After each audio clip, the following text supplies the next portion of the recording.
ہو سکتا ہے سکندر یہ ٹھیک کہہ رہا ہو، آپ پولیس کو گاڑی کے بارے میں اطلاع تو دیں۔ اب طیبہ رائٹنگ پیڈ پر لکھی ہوئی تحریر پڑھنے کے بعد سکندر سے کہہ رہی تھی، یہ ٹھیک کہہ رہا ہے، کبھی آج تک ٹھیک کہا ہے اس نے؟ مجھے اس بکواس کے ایک لفظ پر بھی یقین نہیں ہے۔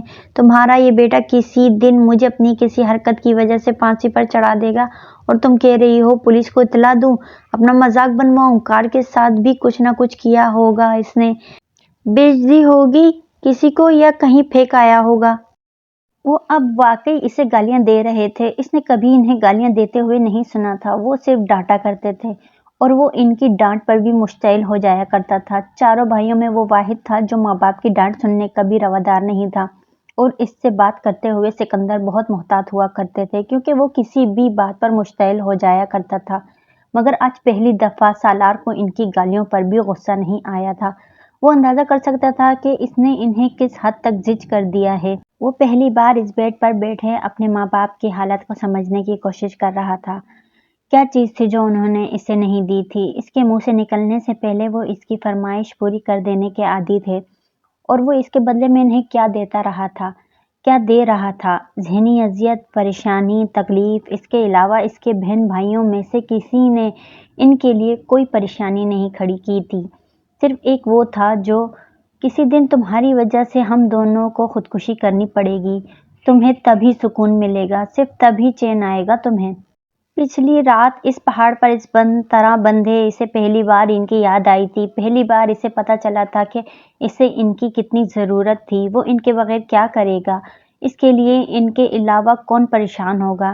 اسے سکندر کے لفظوں سے زندگی میں پہلی بار کوئی بے عزتی محسوس نہیں ہو رہی تھی۔ وہ ہمیشہ سے سکندر کے زیادہ قریب رہا تھا اور اس کے سب سے زیادہ جھگڑے بھی انہی کے ساتھ ہوتے رہتے تھے۔ میرا دل چاہ رہا ہے کہ میں دوبارہ کبھی تمہاری شکل تک نہ دیکھوں، تمہیں دوبارہ وہیں پھینکوا دوں جس جگہ کے بارے میں تم جھوٹ بول رہے ہو۔ اب بس کرو سکندر، طیبہ نے ان کو ٹوکا۔ میں بس کروں؟ یہ کیوں بس نہیں کرتا؟ کبھی تو ترس کھا لے یہ ہم لوگوں پر اور اپنی حرکتیں چھوڑ دے۔ کیا اس پر فرض کر کے اسے زمین پر اتارا گیا تھا کہ یہ ہماری زندگی عذاب بنا دے؟ سکندر طیبہ کی بات پر مزید مشتعل ہو گئے۔ ابھی وہ پولیس والے بیان لینے آ جائیں گے جنہوں نے اسے سڑک پر پکڑا تھا، یہ بکواس پیش کریں گے ان کے سامنے کہ اس بیچارے کو کسی نے لوٹ لیا ہے۔ اچھا تو یہ ہوتا ہے کہ اس بار واقعی کوئی اسے لوٹتا اور اسے پہاڑ پر سے نیچے پھینکتا تاکہ میری جان چھوٹ جاتی۔ سالار بے اختیار سسکنے لگا۔ سکندر اور طیبہ بھونچکا رہ گئے۔ وہ اپنے دونوں ہاتھ جوڑے رو رہا تھا، وہ زندگی میں پہلی بار اسے روتا دیکھ رہے تھے اور وہ بھی ہاتھ جوڑے۔ وہ کیا کر رہا تھا، کیا چاہ رہا تھا، کیا بتا رہا تھا؟ سکندر عثمان بالکل ساکت تھے۔ طیبہ اس کے قریب بیڈ پر بیٹھ گئی، انہوں نے سالار کو اپنے ساتھ لگاتے ہوئے تھپکنے کی کوشش کی، وہ بچوں کی طرح ان سے لپٹ گیا۔ اس کی پائنتی کی طرف کھڑے سکندر عثمان کو اچانک احساس ہوا کہ شاید اس بار وہ جھوٹ نہیں بول رہا، شاید اس کے ساتھ واقعی کوئی حادثہ ہوا تھا۔ وہ طیبہ کے ساتھ لپٹا ننھے بچوں کی طرح ہچکیوں سے رو رہا تھا۔ طیبہ اسے چپ کراتے کراتے خود بھی رونے لگی۔ وہ چھوٹی چھوٹی بات پر تو کیا بڑی بڑی باتوں پر بھی رونے کا عادی نہیں تھا۔ پھر آج کیا ہوا تھا کہ اس کے آنسو نہیں رک رہے تھے؟ اس سے دور کھڑے سکندر عثمان کے دل کو کچھ ہونے لگا۔ اگر یہ ساری رات واقعی وہاں بندھا رہا تھا تو اس ساری رات اس کے انتظار میں جاگتے رہے تھے اور بگڑتے رہے تھے۔ ان کا خیال تھا کہ وہ گاڑی لے کر پھر کہیں لاہور یا کہیں اور آوارہ گردی کے لیے چلا گیا ہوگا۔ انہیں تشویش ہو رہی تھی مگر وہ سالار کی حرکتوں سے واقف تھے، اس لیے تشویش سے زیادہ غصہ تھا، اور 2:30 بجے کے قریب وہ سونے کے لیے چلے گئے تھے جب انہیں فون پر پولیس کی طرف سے یہ اطلاع ملی۔ وہ ہاسپٹل پہنچے تھے اور انہوں نے اسے وہاں بہت ابتر حالت میں دیکھا تھا، مگر وہ یقین کرنے پر تیار نہیں تھے کہ اس کے ساتھ کوئی حادثہ ہوا تھا۔ وہ جانتے تھے وہ خود کو اذیت پہنچاتا رہا تھا۔ جو شخص اپنی کلائی کاٹ لے، ون وے کو توڑتے ہوئے ٹریفک کی بھیڑ میں اپنی بائیک دے مارے، سلیپنگ پلز لے لے، اپنے آپ کو باندھ کر پانی میں الٹا کود جائے۔ اس کا جسم کیڑوں کے کاٹنے کے نشانات سے جگہ جگہ بھرا ہوا تھا، بعض جگہوں پر نیلاہٹ تھی۔ اس کے پیر بھی بری طرح سے زخمی تھے، ہاتھوں کی کلائیاں، گردن اور پشت کا بھی یہی حال تھا، اس کے جبڑوں پر بھی خراشیں پڑی ہوئی تھیں۔ اس کے باوجود سکندر عثمان کو یقین تھا کہ یہ سب کچھ اس کی اپنی کارستانی ہی ہوگی۔ شاید اس وقت وہ بولنے کے قابل ہوتا اور وضاحتیں پیش کرتا تو وہ کبھی بھی اس پر یقین نہ کرتے، مگر اسے اس طرح ہچکیوں کے ساتھ روتا دیکھ کر انہیں یقین آنے لگا تھا کہ وہ سچ کہہ رہا تھا۔ وہ کمرے سے باہر نکل گئے اور انہوں نے موبائل پر پولیس سے رابطہ کیا۔ 1 گھنٹے کے بعد انہیں پتہ چل گیا کہ سرخ رنگ کی ایک اسپورٹس کار پہلے ہی پکڑی جا چکی ہے اور اس کے ساتھ 2 لڑکے بھی۔ پولیس نے انہیں ایک معمول کی چیکنگ کے دوران لائسنس اور گاڑی کے کاغذات نہ ہونے پر گھبرا جانے پر پکڑا تھا۔ انہوں نے ابھی تک یہ نہیں بتایا تھا کہ انہوں نے گاڑی کہیں سے چھینی تھی، وہ صرف یہی کہتے رہے کہ وہ گاڑی انہیں کہیں ملی تھی اور وہ صرف شوق اور تجسس میں مجبور ہو کر چلانے لگے۔ چونکہ پولیس کے پاس ابھی تک کسی گاڑی کی FIR بھی درج نہیں کرائی گئی تھی، اس لیے ان کے بیان کی تصدیق مشکل ہو گئی تھی۔ مگر سکندر عثمان کی FIR کے کچھ دیر بعد ہی انہیں کار کے بارے میں پتہ چل گیا تھا۔ اب وہ صحیح معنوں میں سالار کے بارے میں تشویش کا شکار ہوئے تھے۔ سکندر اور طیبہ سالار کو اس رات واپس نہیں لے کر آئے، وہ اس رات ہاسپٹل میں ہی رہا۔ اگلے دن اس کے جسم کا درد اور سوجن میں کافی کمی ہو چکی تھی۔